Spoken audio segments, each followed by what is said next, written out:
The Psychedelic Report. Psychedelic drugs have played their part in America's long, strange trip toward an understanding of mind-altering drugs. The Psychedelic News. Leading physicians, scientists, and experts share their wisdom about psychedelic medicines and healing. 50 years ago, psychedelic drugs were at the center of America's counterculture. The brightest minds in psychedelic medicine.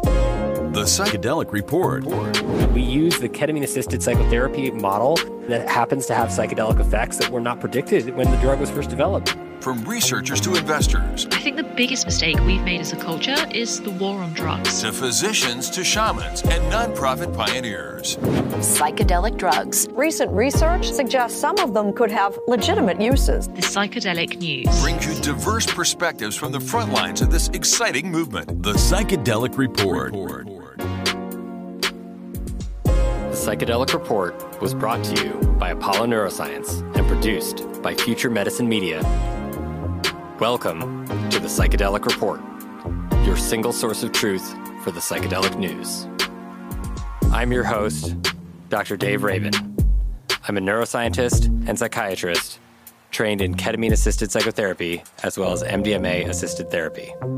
Hello and welcome back to another episode of the Psychedelic Report. I'm here with my very special guest, Dave Asprey, who is known as the father of biohacking, an entrepreneur and best-selling author, and the founder of Bulletproof Coffee and Danger Coffee. He is also a 4-time New York Times best-selling author and host of an award-winning Top 100 podcast known as The Human Upgrade. Dave's mission is to empower and enable people to lead happier, more conscious lives by using biohacking techniques and technology to improve the functioning and destiny of the body and mind. Dave has created billion-dollar industries to support his breakthrough protocols, including MCT oil, collagen protein, and functional coffees. He's the founder and CEO of Upgrade Labs, the first biohacking gym, and the creator and host of the Biohacking Conference, the largest, longest-running biohacking conference in the world, celebrating its 10th anniversary in 2024, which I hope you can all join us for, where I will be speaking as well. Most recently, Dave launched the 5-day intensive program that we are going to talk a lot about today on the show for ways to access deep meditative states and states of consciousness upgrades called 40 Years of Zen, an exclusive retreat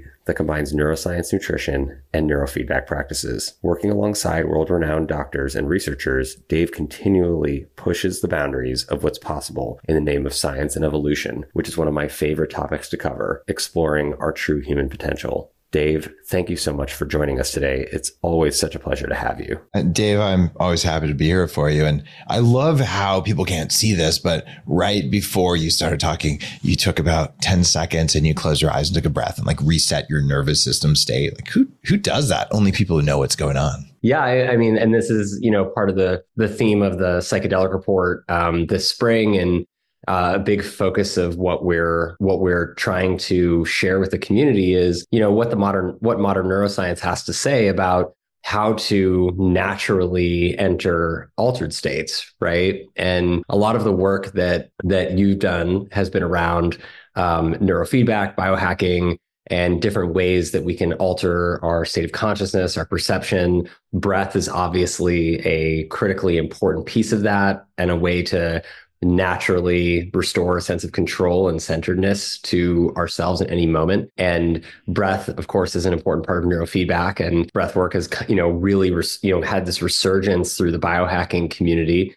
And then that's translated into some of these powerful techniques that you guys have been doing at 40 Years of Zen. So could you tell us a little bit about that and some of the exciting work you're doing in this space? I would love to. And I set out when I created the biohacking movement to bring in altered states of consciousness. And the model is that there are ways to go in and edit the settings in your operating system so that it'll filter reality differently than it did before. And at this point, I think it's indisputable, although you may disagree. I'm always happy to have a conversation, see if I might be wrong, but it feels indisputable that your body throws out most of the information that it could show to your brain. And there is a mechanism for programming it to know what to pay attention to. In fact, we call it paying attention, which is consciously directing the body to show you something, right? And if you focus really hard on something, you can see it. If you don't focus hard, your body won't show it to you. So this appears to be true by immediate n=1 experiment. But hey, who knows? We could all be living in a simulation, in which case it would still be true, wouldn't it? Pretty much. Yeah. But I think too, up until this point, you're spot on, right? Our attention, which is not really taught. At least for me, I don't think that even through all of my training, med school, grad school, all of it, I don't think I ever really learned how critical attention training is, because it's really the spotlight of our awareness, right? It's like, it's this gateway that when we choose to pay attention to something, either intentionally or unintentionally, we're allowing it into our consciousness, our awareness, and eventually it does become part of ourselves. So I think you're spot on with the way you're describing this filtering process that happens that we can also train, which is really cool. And ultimately, psychedelics let you go in and decide which of the trainings you've received you're going to keep. And as an example, there was one time I was actually doing like a real spiritual journey thing at the Grand Canyon, not with drugs, just, with under a full moon and lightning storms and beauty, with some mystical stuff that happened. But I was walking along the rim during the daytime, and I'm tall. So the Park Service didn't cut the trees right. And one of them stabbed me like right above the eye. I mean, it almost took out my eye. And this, of course, I have like sweat in the thing like that. I've done that before. Yeah. Right. Well, after that, for like the next 3 years, every time there was a tree around, I would duck, right? And I would feel that, right? It wasn't that I chose to duck. It wasn't that I decided that. It was that my body learned automatically to make me hyper vigilant around freaking trees, right? So what do you do about that? In my work, whether you're going to do something like ketamine or LSD or some of the other psychedelics, I would go in and I would actually do a forgiveness practice. And there's a very structured forgiveness practice that's at the core of work I would do with psychedelic integration or with the integration at 40 Years of Zen. And 40 Years of Zen is a 5-day intensive neurofeedback experience where we've developed now our own EEG hardware and software from scratch, manufactured overseas. There's 4 patents backing it up now. And we're using that and a bunch of other gear to help you get into altered states. And a recent graduate just said, it's like the best plant medicine journey I ever went on without the plants. And because we're entering these really psychedelic states, you don't need drugs for that. And there's breath work that's a part of it. And I going back to your original point there, if all of this can happen and you want to go back, there must be multiple gateways to access your operating system. And I wanted all of them to be part of biohacking. And so I did holotropic breath work back, 21 years ago with Stan Groff, the guy who invented it when he was probably only 80. I think he's almost 100 now. Yeah. And incredible technique. And it was actually life-changing for me at the time. And I've seen more past life stuff from that than I have from any of the psychedelics. Although I've seen a lot of it too under neurofeedback. And what I wanted to do was provide this idea that there's a broad set of technologies, and I include ancient techniques as technologies that allow you to have more control of your own biology. So let's bring in the neuroscientists, guys like you. Let's bring in the psychedelics. Let's bring in the breathwork guys. And let's talk about this. And let's bring in mitochondrial biologists and sports things and Navy SEAL guys. And through the years, breathwork has had a big resurgence. Wim Hof was on stage. Actually, Rick Rubin brought him to the conference years ago. I remember he had me doing his breathwork. So I'm familiar with something similar, the Tumo breath. But he had me doing it on stage until I'm like pretty much tripping balls. I'm leading a conference of 2,000 people and I'm doing push-ups with my lungs empty and going, I have low blood pressure normally. I'm probably going to pass out here. This is getting a little extreme, but the audience loves it. And then they feel like they're not crazy. And the reality is there's other ways that I'm also putting into the world of biohacking aside from neurofeedback and psychedelics and breath work. I've also added light and sound goggles. Physical vibration is a major, major one. And you're very familiar with that. And one of the leaders because of your work with Apollo. There's electrical stimulation. I've run a current across my brain for 25, actually more than that. Good God, since 1997, I bought my first brain electrical stimulator.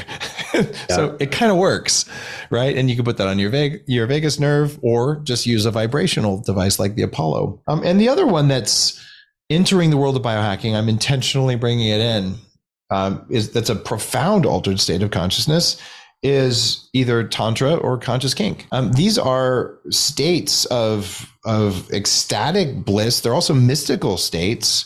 And 20% of people report meeting God during an intense orgasm, men and women. And most people have no idea that's possible. If it happens, they're scared and they don't tell their partner, and it just looks like they had a little pleasure seizure, but they were gone. Right. And it's happened to me. I've learned how to do it. And I even tested the Taoist equations for how frequently a man should ejaculate versus orgasm. And I tried to prove them wrong over the course of a year. And there's an equation for men. And the rule for longevity is, if you're a man, ejaculate just once a month, but keep your orgasm to underneath an hour. And I read that, like, this is the stupidest thing I've ever heard of. I'm going to prove these guys wrong. And I tried. I went for a whole year and tracked everything and did the 30-day experiments. And I'll be damned, you absolutely can have an hour-long orgasm as a man. Your abs will hurt for a week. It's pleasant for the first 20 minutes. And after that, you're like, could I just be done? But the universe is like, no, you'll have another. And I've had the same thing under psychedelics, by the way. But was that a mystical experience where I could go in and do profound work at a level that I couldn't normally see? Of course it was. So I don't care which pathway you want to use. I want you to have access to all of them. You're going to feel it in your heart or your gut. That's the one.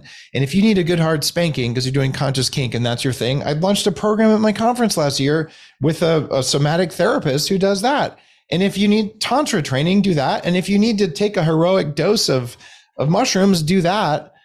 And if you want to come and do neurofeedback with me at 40 Years of Zen, and that's going to include some breath work and very profound and precise showing of your brain what it's doing so we can guide it into states without the drugs. Cool. And we're trialing using ketamine, which is a very safe and well-tested thing under a physician's care as a part of the 40 Years of Zen experience. So you're doing neurofeedback as different parts of your brain turn back on after a deep and profound journey. And I'm imagining that will be a shipping option within a couple months here, because it's what I would call the forgiveness drug.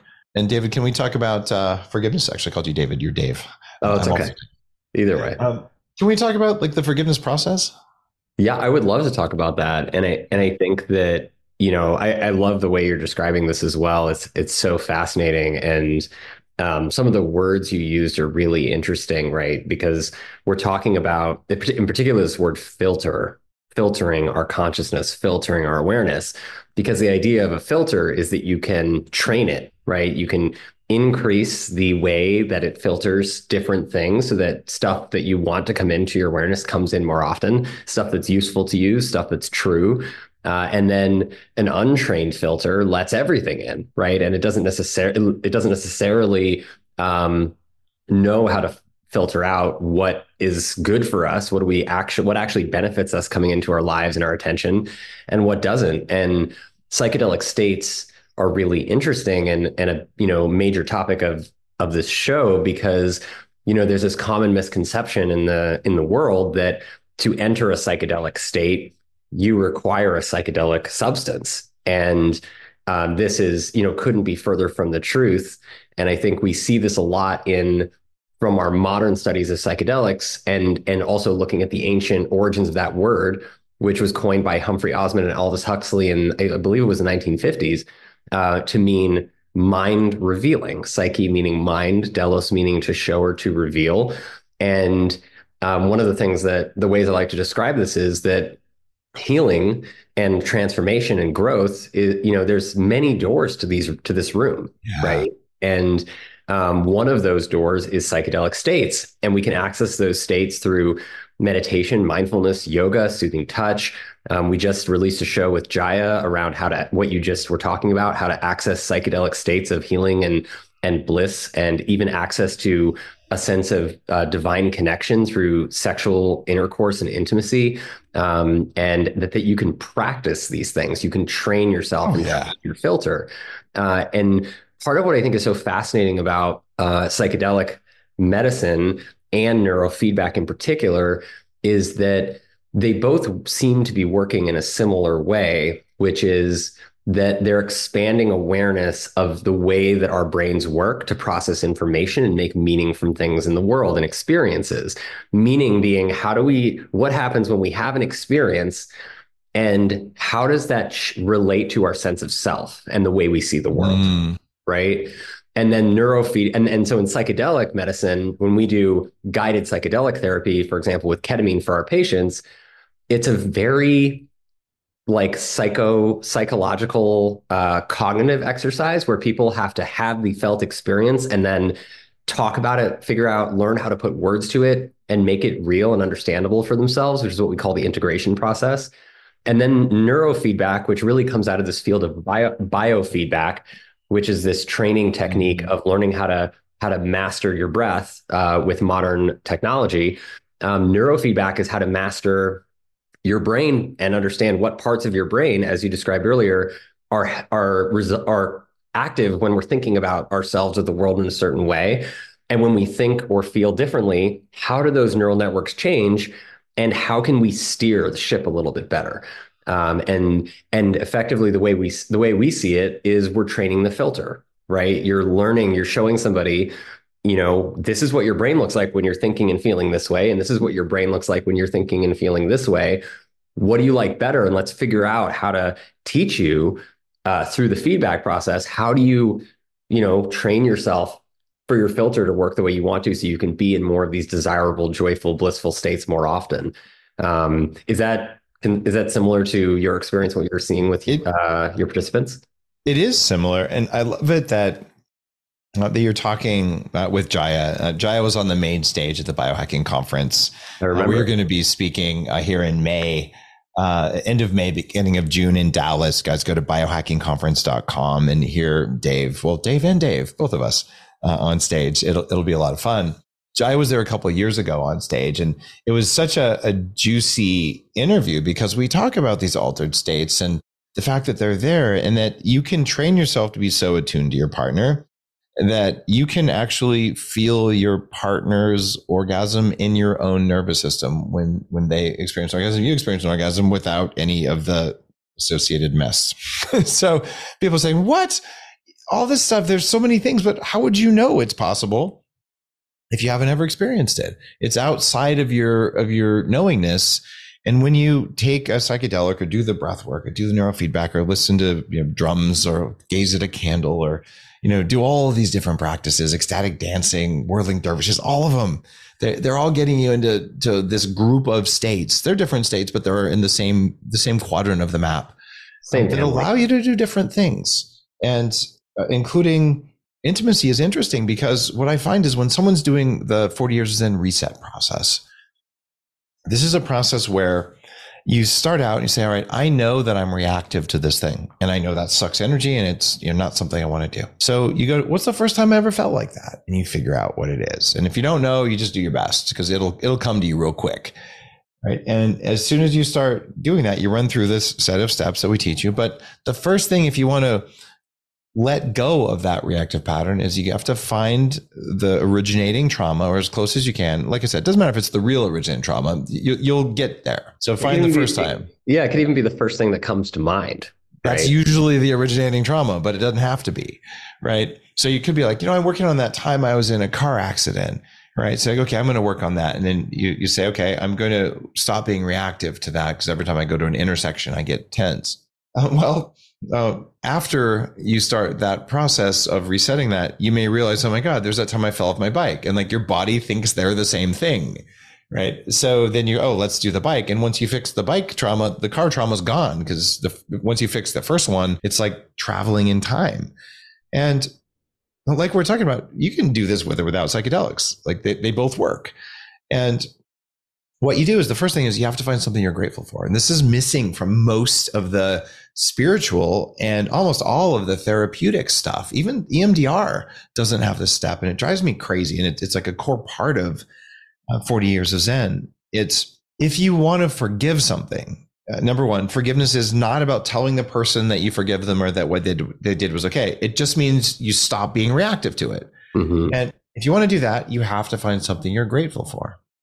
And it doesn't matter if it's a big thing. You say, I'm grateful I still have both my legs. Great. The gratitude's a spark that can light the fire of forgiveness, right? And then you can do forgiveness and then you're non-reactive. But so many people try to do forgiveness without gratitude and it will not work. Or they just focus on being angry because it's a power source, right? I'm going to get my energy from anger. That kind of anger will burn you up. So you can use anger to get started, but use anger to get enough energy to go in there and then find some gratitude and do forgiveness. And then you have 10 times more energy because you're not wasting it on being pissed off all the time. Right. And that's what the world's highest performing, most peaceful, most respected people do, is they somehow learn how to do this. And in my process for doing that, I've let go of so many different things. And could you do that in the middle of orgasmic bliss? Actually, you could. And you can do it certainly on ketamine. In fact, I think ketamine is, I would call it the forgiveness drug. It's really easy to let go of a grudge on ketamine. You see it from a different thing and a different angle, and it just goes. And if you have a structured practice around gratitude, forgiveness, reset, and then you're using the right substances, it's so buttery smooth and effortless, and you can just process so much. You're listening to The Psychedelic Report. For me, in this last couple of years, I've had a lot happening. I moved to a new country. I got consciously uncoupled. I had a very substantial embezzlement situation. And my largest company was sold in such a way that I did not have a financial outcome I was counting on. Any of those things, losing a life's fortune, having stuff embezzled, relationship change, all those things, they're on the WHO list of lifetime stressors. And right. I used to think that mattered, but now I know the WHO is a bunch of lying shitheads. So I'm not going to quote that as being relevant because they've lost their credibility in the world. But if a qualified organization was willing to talk about the big stressors, those are 4 of the big stressors. And what I did to be able to be at peace and to like my life and all that is it took me about 6 hours of neurofeedback using the latest version of the 40 years of Zen tech.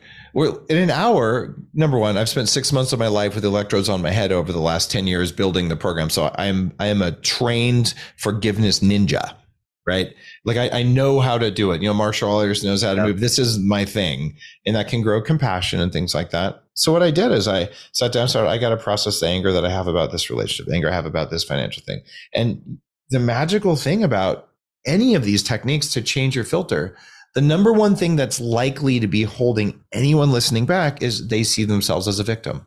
You're a victim of the other political party. You're a victim of your upbringing. You're a victim of you're being in this group that's being oppressed. You're a victim of your boss. You're a victim of anything. It doesn't matter. Yeah, whatever the circumstance that you don't like.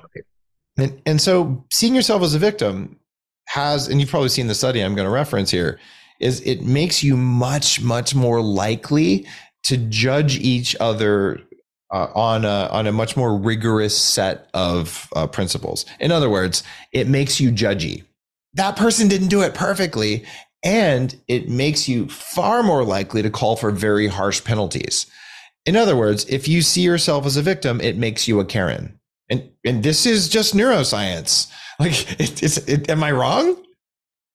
I mean, it's a really funny way to describe it, but you're not wrong. It definitely, when we embody that victim mindset, it consciously or unconsciously, it absolutely results in increased judgment against self and others. And we see this in our clients all the time.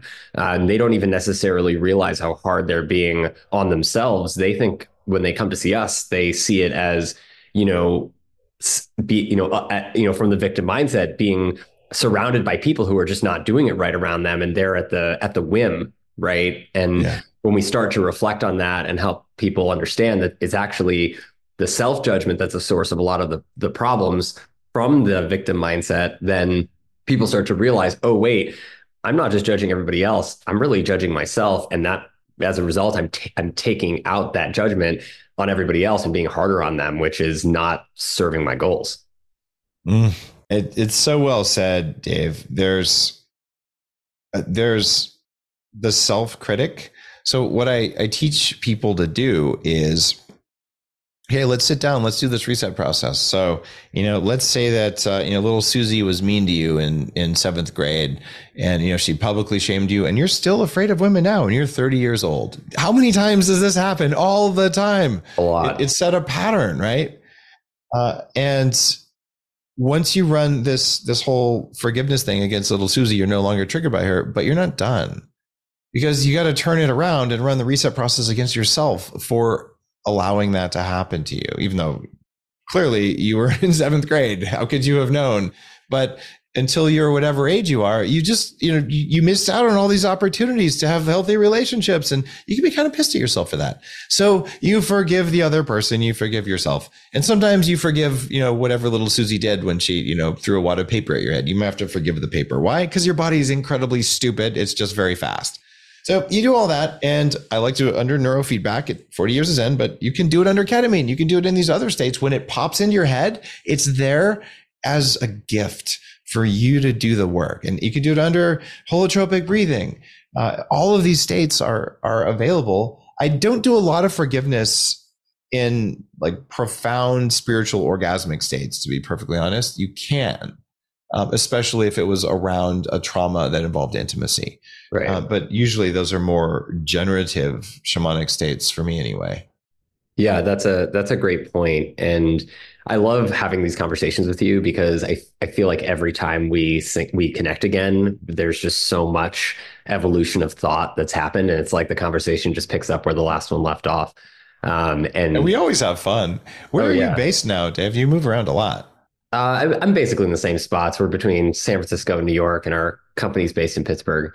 Got it. So you're bounced. I just see you at conferences all over the place. So yeah, we're still Bay Area. Cool. Yeah, we're on the tour. But I think one thing that you brought up that I really want to drill down on for a second for people is something that you and I have talked about at least once before, which is this idea of gratitude and forgiveness being linked together, and that they're like almost emotional muscles that we can practice and learn how to use when we understand that they're inherent tools in us, that we all are born as humans with the ability to express gratitude and forgiveness. And gratitude is a particularly interesting one. And because I feel as though, in our Western medical training, it's completely underemphasized. And there have been several papers that have come out looking at just what happens to people's mood and anxiety and stress when they start doing a regular gratitude practice. And it certainly seems to help.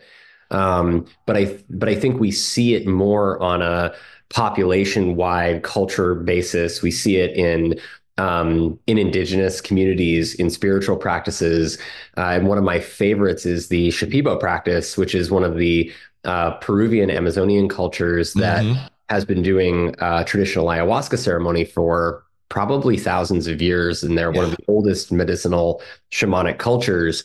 And when I went to study with them for a week in 2017, because I was always fascinated by tribal culture, we led a research journey down there to start epigenetic studies looking at how is tribal medicine similar to Western use of psychedelics, and is there a similar underlying mechanism? And that study's still ongoing, but one of the things that I learned from this ancient culture was the importance of gratitude and forgiveness, and that it's actually part of a system that they use for healing and personal growth and transformation. And they call it the 4 pillars. And this is kind of like, the English American interpretation, but they describe it as the 4 pillars.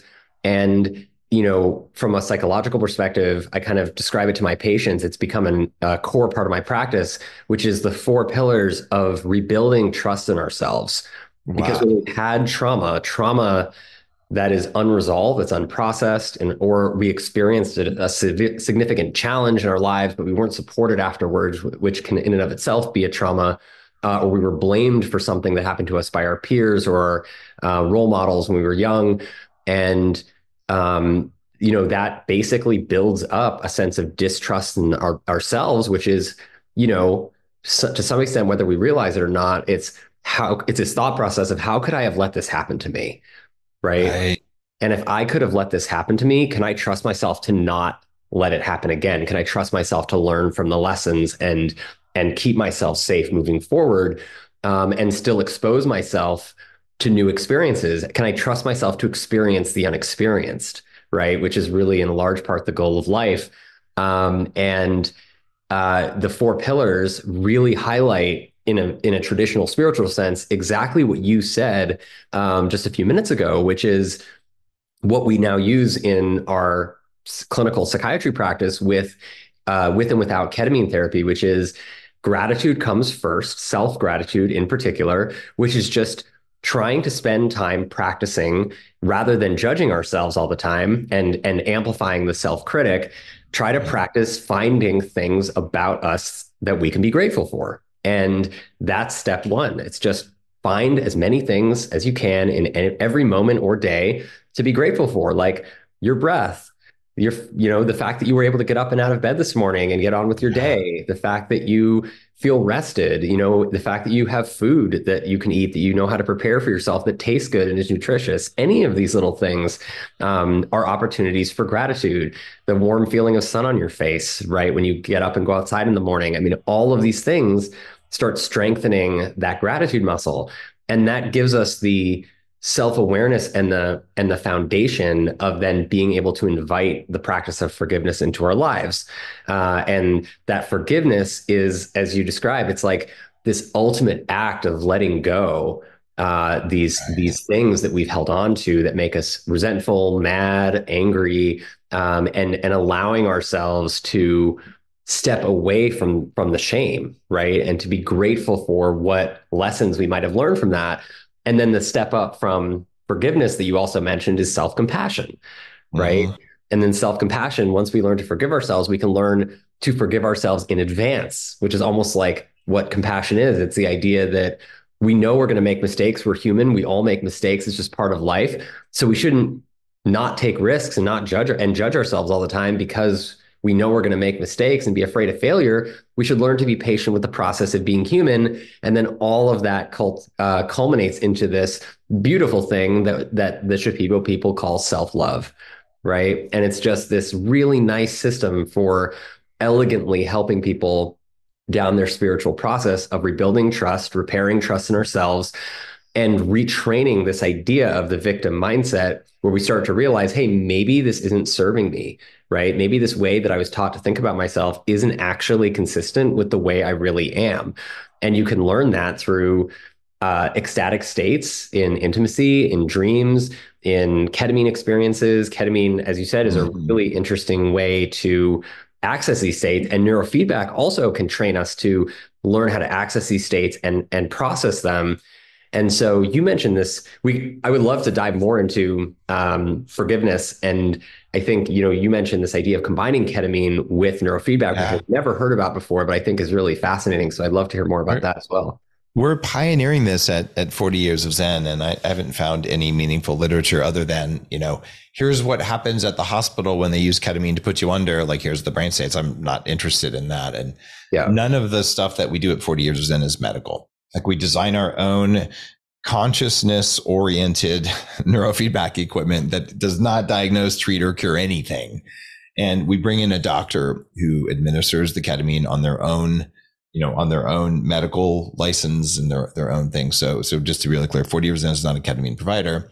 Ketamine is an optional add-on that you can add on to your 40 Years of Zen neurofeedback experience. And we are in the process of beta testing it, and it should be launched for the public quickly.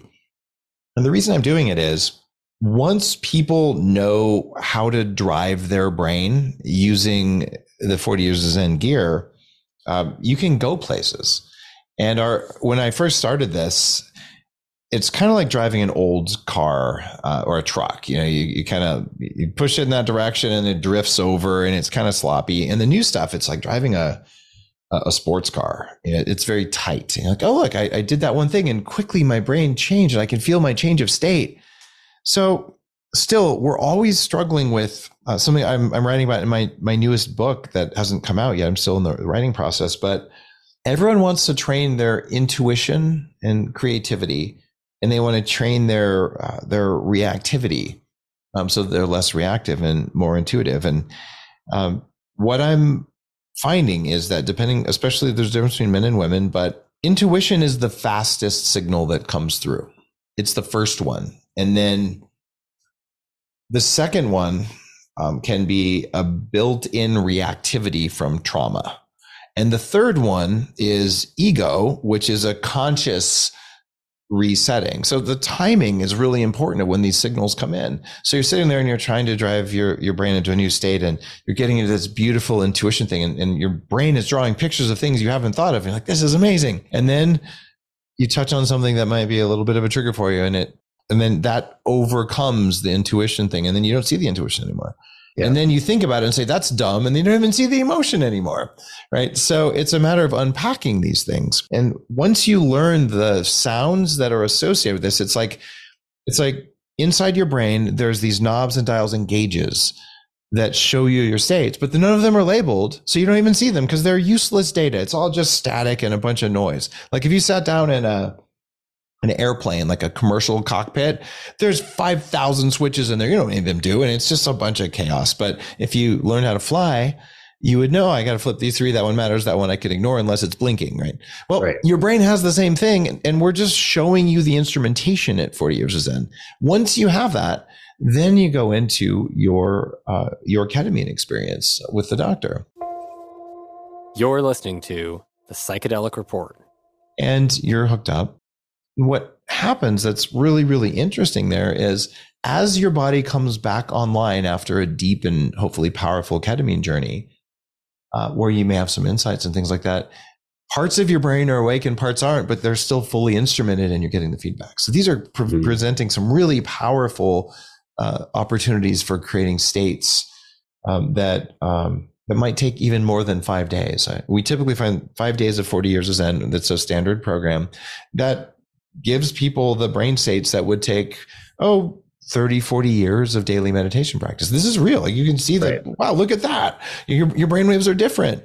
But adding this in, I think can accelerate the process. And I'll tell you, if I can get people to come in and spend 5 minutes and become fully enlightened, I would much more happily do that. I stack people up all the time. Not there yet. But if we can find any technology, I'm going to layer it in to cause people to have more progress, more ability to control their state after they leave. And the integration process for 40 years of Zen, the kind of psychedelic neurofeedback, with or without actual psychedelics, it'll allow you to make profound changes if the integration works. And so we do some other proprietary integration stuff that's also been really powerful, because as you know, with psychedelics, if you forget everything that you just did, you didn't get the message, you didn't get the learnings.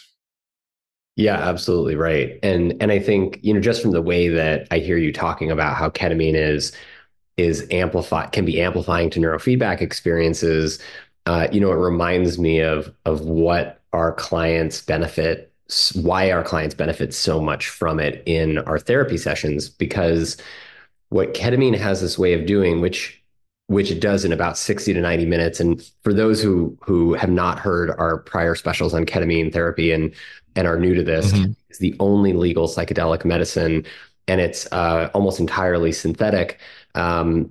Which is interesting because it actually was developed as an anesthetic agent originally, used for surgery and evacuating wounded soldiers from the battlefield without going into shock.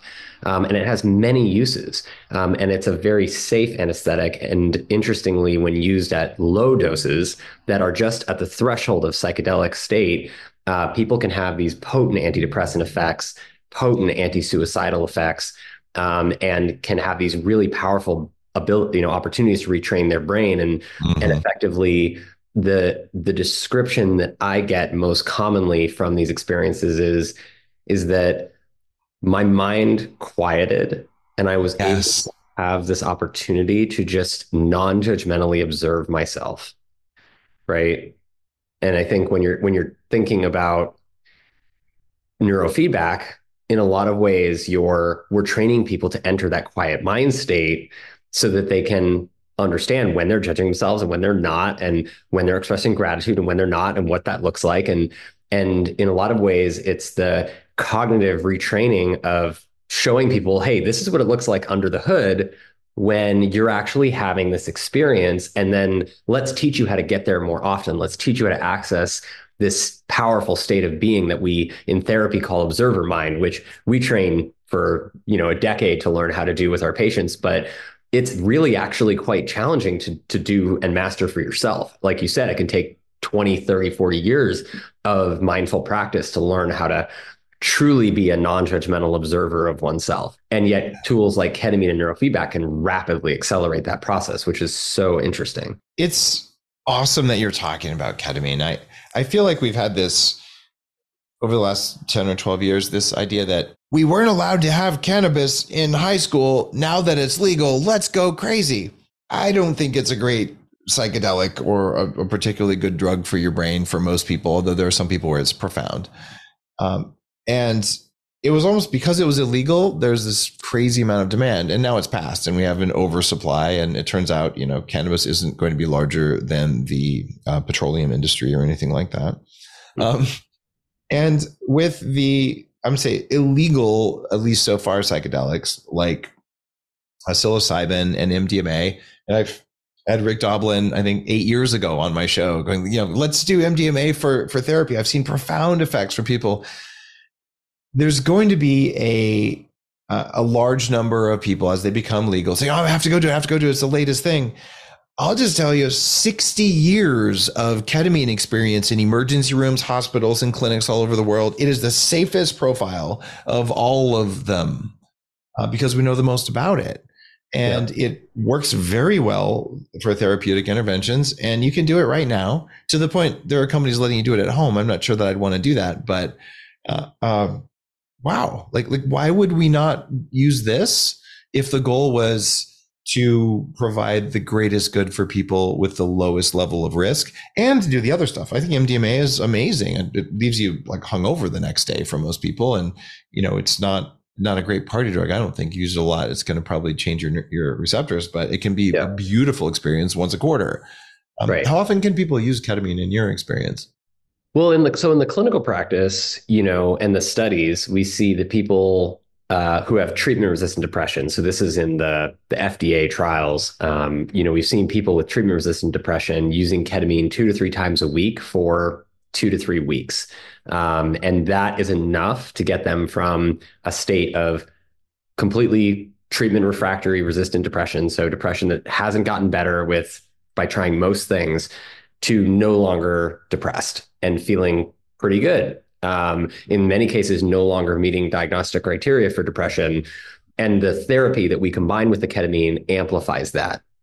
Ketamine is, because it's a very interesting situation we have right now with ketamine, because unlike the other psychedelic medicines that are going through rigorous FDA trials for the first time as psychedelic psychoactive medicines, where therapy is actually required as part of the protocol, because ketamine came through the anesthesia and emergency medicine community.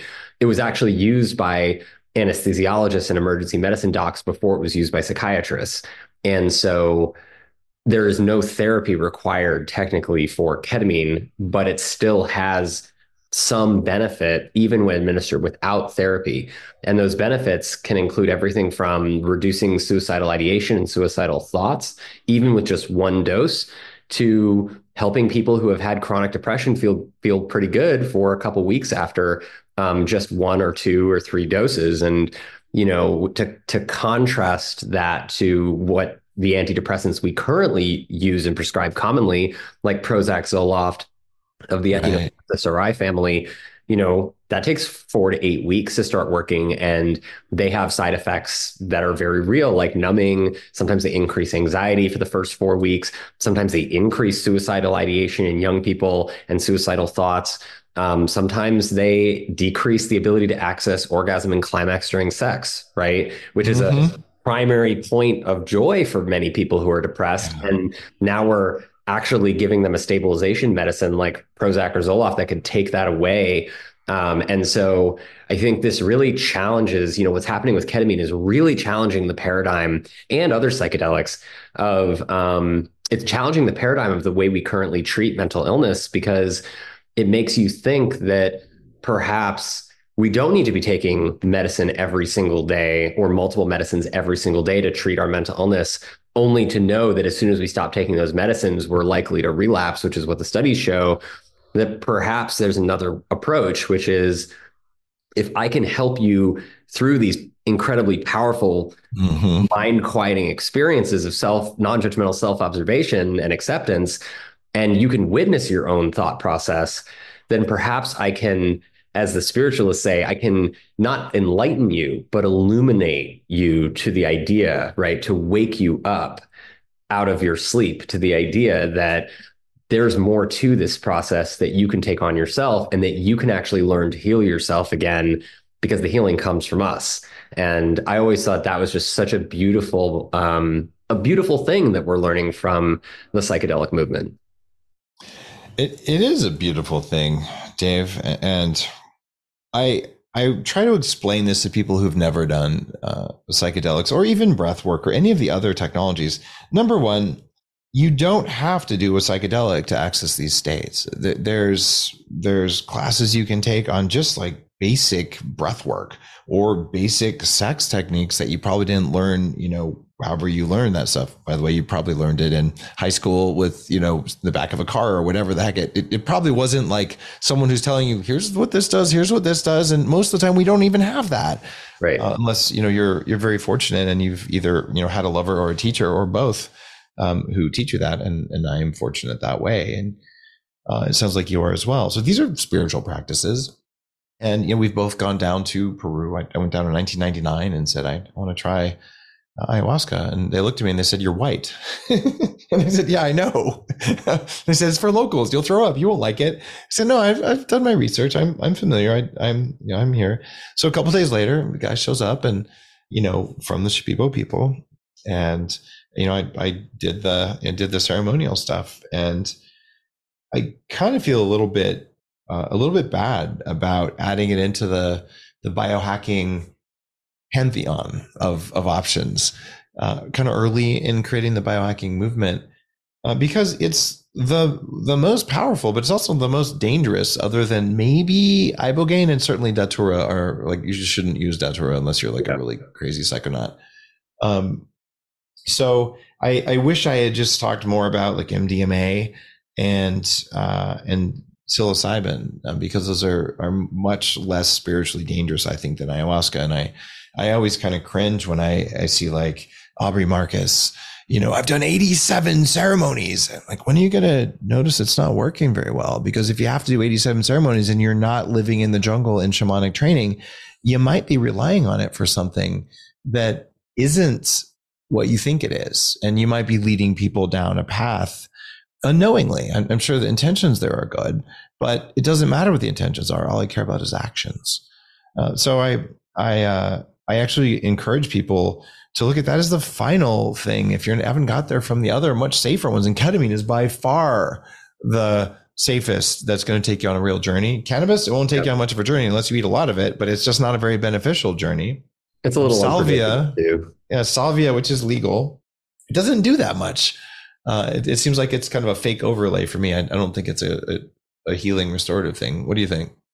Salvia is pretty wild. I mean, I think it has to be ingested in just the right way, almost like smoked DMT, where you have to heat it at a very, very high temperature and take a huge amount of it inhaled to get the effect. But when you actually get the effect from salvia, it's actually very similar to a DMT or a 5-MeO DMT experience, but it lasts for seconds, right? Yep. So I think the challenge with those kinds of medicines that are incredibly popular right now, particularly the smoked DMT and 5-MeO DMT, is that they take you to these incredible places, but if you can't remember any of it, or you can't remember it enough to make it actionable and take what you're learning out and then manifest that intention in your life through action, kind of like what you were saying, then what's the point, right? You're just kind of using it as an escape, or you're chasing the dragon, right? And that's not the goal. The goal is to engage. The goal is to align our actions with our intentions. I think this brings up one question I really wanted to hear your take on, because I get this question all the time from my clients, which is, I really want to ask you this with your perspective on neurofeedback, because I think a lot of people are actually apprehensive about doing these techniques, whether it's working with ketamine or not touching a psychedelic medicine at all, even with neurofeedback and psychotherapy. There is a concern that I hear being surfaced more and more often, which is, Doc, am I going to be the same afterwards? Like, so much of what I do and so much of my energy and my passion in my life, I feel like is related to these hardships that I went through and some of these traumatic experiences that I might have had. If I process through all that stuff and I solve it, right? Am I going to be the same person? Am I going to be able to accomplish the same kinds of things? Or am I going to be totally different? And, you're going to go live on a farm somewhere and, change my whole life and be unrecognizable to my friends and family. I think I know the way that I answer this for my clients, but I would love to hear the way that you describe it, because I think it's a common misconception in the space. I actually say, there's a great chance you'll be different and you can be happier, you can be better off. And I'm not going to pull any punches here. You might find that some of the friends or family that you spend a lot of time with are not actually helping you. And it'll feel good to make those changes. But if you like where you are and you don't feel stuck and everything's working the way you want it to go and you don't have anything to work on, congratulations. You're actually probably not human. Welcome to planet Earth, because everyone who is wearing a meat suit has invisible filters on their reality. It comes from being born. It comes from your experience in the womb. It comes from your experience growing up and little things you won't even remember. And so what if there was a beautiful world right outside of you and you didn't know how to see it? What if the reason you yelled at your partner or your kids or your boss or whatever, what if it wasn't because you're a bad person? What if it's just because you had bad programming and it was something that you could change, right? So yeah, change is scary. And if you want to stay the way you are, by all means, don't come. Yeah, I really like the way you put that. And I think that is very true, right? People do grow, and growth can be new and uncertain because we're growing into the unknown, and we will often be different at the end. But I think that those differences don't leave behind what we brought in, right? Like the person we were before we took the medicine or had the powerful neurofeedback experience or the breath work or the therapy, that person is still there. It's just that part of ourselves, that person that we consider ourselves to have been, now also has this broader awareness of all the other facets of our lives and everything else that also matters to us. And all these other things that were motivating us to maybe, react irritably to people because we were triggered, but not realizing why or how or what was going on, or why we were making certain decisions in our lives that always had an outcome that was undesirable, but we still make them. Right. Mm-hmm.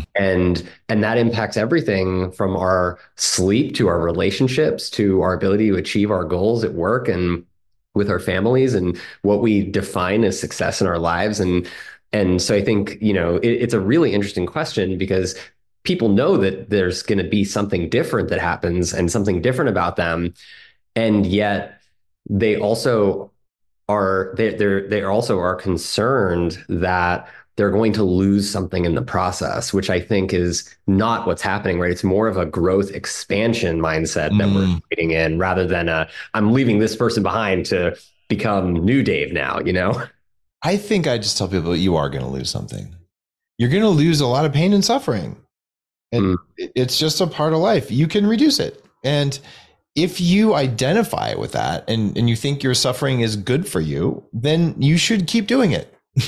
It seems like a poor trade-off, but I don't think it's ethical to tell them they're not going to lose anything. You're just going to lose things that are holding you back. And if there's a part of you that comes out of trauma that you identify as being a core part of you, you're just mistaken, right? It's like the old cargo cults back in the jungle. If something falls out of an airplane and they think it must be from the gods, so they build a religion around a crate. And they believe it to be true fundamentally, and telling you it's not true, they might cut your head off and shrink it. Yeah. It doesn't mean it wasn't the reality. So the more terrified you are of any kind of these therapies, the more you need them. Because people who don't have a lot of trauma will present curiosity, whether it's about doing a 40 years Zen neurofeedback thing, or whether it's about like me. Hey, do you guys know where I can find some ayahuasca around here? Before it was a tourist industry in Peru, and curiosity is the antidote to fear. It's actually not love. You can be terrified and still be in love. You cannot be curious and afraid. So if you find you're fearful and not curious, something programmed you to be that way, and it wasn't you. So if you like knowing that something programmed you without your knowledge or permission or consent, then don't do any work on yourself at all and enjoy your box. And it's okay to do that. There's no one making you do this. Yep, absolutely. And and then there's the point at which we start to become aware sometimes, usually from our close loved ones, that those behaviors might actually be causing suffering in others, which then causes more suffering in us. And that's when I think a lot of people make the decision of, or come to the realization of, hey, maybe I do need to change something about myself, right? Maybe it's not just always everybody else's fault. And I really like the way that you said that. I always enjoy our conversations. I really appreciate your time. And for everybody who's listening, check out Dave's show and check out his books. They're really inspiring and really groundbreaking in terms of the way that you can learn new ways to think about the world and about health. And definitely check both of us out at the biohacking conference this year, Upgrade Labs, in Dallas, in May 31st and June 1st, right? May 31st or 30th, 31st and June 1st. I think it's 3 days, end of June, end of May, beginning of June, biohackingconference.com.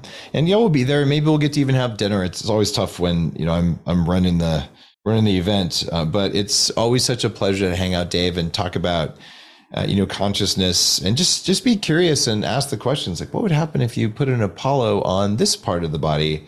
What does the right bicep versus the left tricep do? And it turns out there's probably acupuncture meridians there. And what if we do a little ketamine at the same time? Like it's just these bodies, we don't know that much about them, but we're learning, and it's exciting. It's a good time, and I'm excited to be on the journey with you.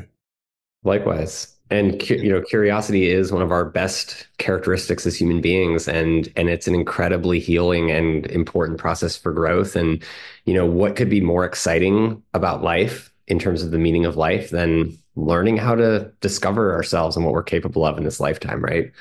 So Exactly. Thank you so much for helping us to do that better, for sharing your wisdom and techniques with us, and really look forward to seeing you in May. Looking forward to it, Dave. See you guys, biohackingconference.com, 40yearsofzen.com. Thanks so much. Take care, everyone.